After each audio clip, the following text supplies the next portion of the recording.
আসাম সরকার বড়সড় প্রশাসনিক সিদ্ধান্ত নিল। আগামী 1 অক্টোবর 2025 থেকে রাজ্যে প্রাপ্তবয়স্কদের নতুন আধার কার্ড ইস্যু বন্ধ করে দেওয়া হবে।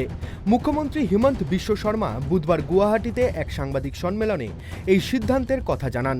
তার দাবি, বাংলাদেশ থেকে আসা অবৈধ অনুপ্রবেশকারীরা সহজেই আধার কার্ড পাচ্ছে, ফলে জাতীয় নিরাপত্তার প্রশ্নে চরম উদ্বেগ দেখা দিয়েছে। মুখ্যমন্ত্রীর যুক্তি। মুখ্যমন্ত্রী হিমন্ত বিশ্ব শর্মা বলেন, অসমে আধার কার্ড স্যাচুরেশন ইতিমধ্যে 103% ছাড়িয়েছে, অথচ রাজ্যের আদিবাসী, তপশিলি জাতি ও চা জনজাতির মানুষের মধ্যে এই হার এখনও 96%। এটা স্পষ্ট যে অনুপ্রবেশকারীরা কোনো না কোনোভাবে আধার কার্ড পেয়ে যাচ্ছে। এই প্রবণতা অব্যাহত থাকলে ভবিষ্যতে জাতীয় নিরাপত্তা চরম হুমকির মুখে পড়বে। 18 বছৰৰ ওপৰত কোনো নাগৰিকে অসমত আধাৰ কাৰ্ড নাপাব। যিসকলে ইতিমধ্যে আধাৰ কাৰ্ড লোৱা নাই, ছেপ্টেম্বৰ মাহত তেওঁলোকে আবেদন কৰক। আমি এমাহৰ কাৰণে উইন্ডো এটা খোলা ৰাখিম। দ্বিতীয়তে, ST, SC আৰু টি গাৰ্ডেনৰ কাৰণে এই উইন্ডোটো এবছৰৰ কাৰণে খোলা থাকিব। আৰু ইয়াৰ পিছতো সময়সীমা পাৰ হৈ যোৱাৰ পিছতো যদি ৰেয়াৰেষ্ট অফ দ্য ৰেয়াৰ কেছত কোনোবা মানুহে আবেদন কৰে, SDC বা চাৰ্কুল অফিচাৰে দিব নোৱাৰিব, অকল DCয়ে দিব পাৰিব। DCয়ে দিয়াৰ আগতে SB report, foreigners tribunal report গোটেইখিনি সংগ্ৰহ কৰিহে DCয়ে দিব পাৰিব।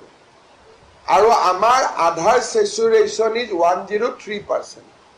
তাৰ মানে এনেকুৱা মানুহ কোনো বাদ পৰি যোৱা নাই 18 বছৰৰ ওপৰত যোনে আধাৰ নোলোৱাকৈ আছে, এক্সেপ্ট ST, SC আৰু টি গাৰ্ডেন।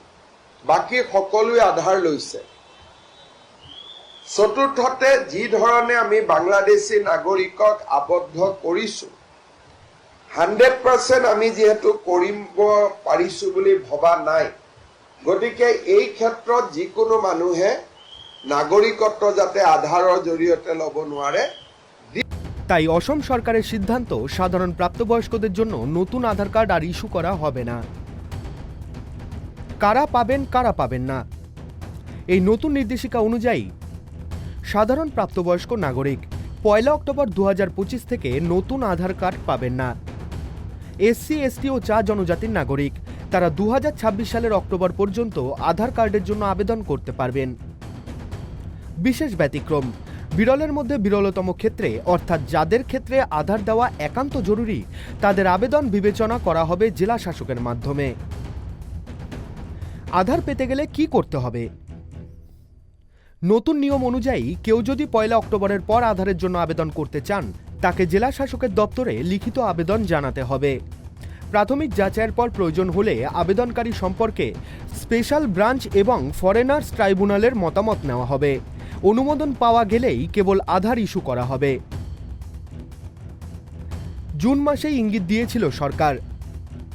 উল্লেখযোগ্যভাবে গত জুন মাসেই অসম সরকার জানায় যে 18 বছরের বেশি বয়সীদের আধার কার্ড এখন থেকে শুধুমাত্র জেলা শাসকের সুপারিশে ইস্যু করা হবে, সাধারণ আধার কেন্দ্রগুলি থেকে নয়। এই নিয়মকে আরও কড়া ও সীমাবদ্ধ রূপ দেওয়া হলো এবারে। সরকারের উদ্দেশ্য কি? সরকারের দাবি, এই পদক্ষেপের মূল উদ্দেশ্য আসামে বাংলাদেশি অনুপ্রবেশ ঠেকানো, নাগরিকত্ব যাচাইয়ের প্রক্রিয়াকে আরও কঠোর ও বিশ্বাসযোগ্য করা, অবৈধ নাগরিকদের আধার ব্যবহারের মাধ্যমে সরকারি সুবিধাভোগে হ্রাস টানা। আসাম সরকারের এই সিদ্ধান্ত নিঃসন্দেহে কড়া বার্তা বহন করছে। বাংলাদেশি অনুপ্রবেশ ও বেআইনি নাগরিকত্ব সুরক্ষিত করাকে সরকার আর সহজে নিচ্ছে না। যদিও এই পদক্ষেপকে স্বাগত জানিয়েছেন অনেকেই, তবে সমালোচকরাও প্রশ্ন তুলেছেন, এই সিদ্ধান্তে যদি প্রকৃত ভারতীয় নাগরিকরাও আধার থেকে বঞ্চিত হন, তাহলে তাদের অধিকার কিভাবে রক্ষা করা হবে?